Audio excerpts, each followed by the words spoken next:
All right, February is Heart Month, in case you haven't heard, so we're going to talk about your heart right now. Most people know what foods to avoid if you want to steer clear of a premature heart attack, but what about the foods you should be eating more of that will keep your heart pumping even longer, even adding perhaps 10 years to your life? Sound good? Well, registered dietitian and nutritional scientist Christopher Speed is here with valuable information that could keep you living longer. Now, Chris, welcome, first of all. Thanks. A lot of this stuff we already know, but it bears reminding, doesn't it, in terms of the kind of foods we should be eating to really promote heart health. That's true. I mean, the essence of optimal nutrition is really eat a lot of plant-based products. Fruits are obviously a really important way of getting a lot of the vital nutrients.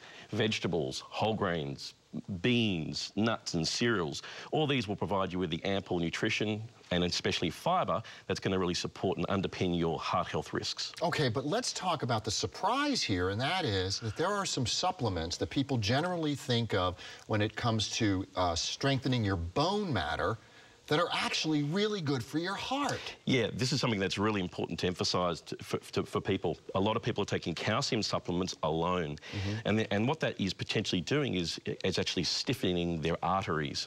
What they need to do is make sure that in the calcium supplements that they're taking, that it also contains K2.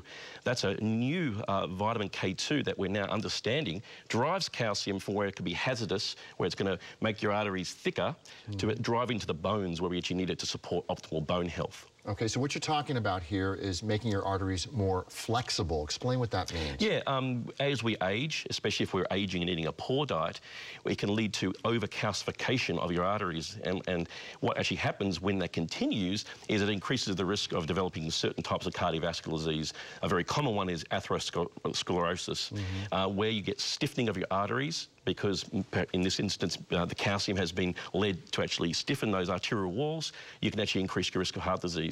So by removing them from your diet, and more importantly, including that K2 in this instance, we will be actually removing calcium from our arteries, driving it into our bones, and actually ensuring that we've got nice, loose, flexible arteries to support optimal heart health. So you're talking about pairing the calcium with the vitamin K2 and just making sure that it goes hand in hand. Exactly. Another vitamin that my doctor is really promoting, and you know, it's interesting how Western medicine is really catching up with sort of the naturopathic, if you will, approach to healing.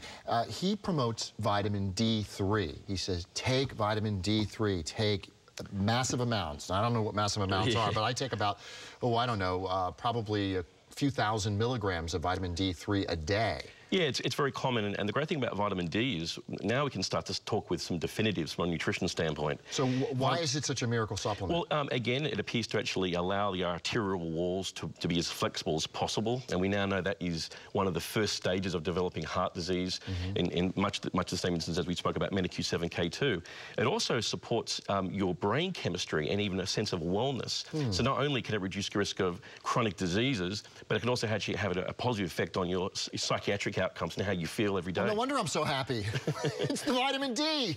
All right, and magnesium is another one that we're hearing more and more about it. Why is that such a special supplement to take, and what does it do? Look, you can get magnesium and even other electrolytes like potassium from foods for sure, but we're actually showing that actually when you increase that, especially in your diet, and it's magnesium, it can actually ensure that your heart is beating appropriately. Most electrolytes do is they make sure your heart is beating well, so every time that heart beats, it's delivering a nice volume of blood to all of your body. All right, well now, and you know, you should always check with your doctor before you start changing or switching up supplements at all, but what would you say would be a good dosage of each of these, of the D, the magnesium and the calcium and K2? Calcium K2, all products that will have their K2, it's simply 1 to 2 capsules, what is recommended on the bottle. Okay.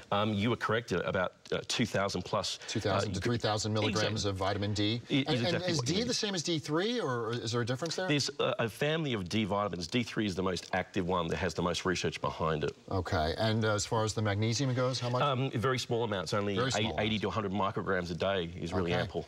Great information, Christopher Speed. Really appreciate you coming and sharing that with us. Thanks for having me. All right, and we'll be right back with more Daytime. Stay with us.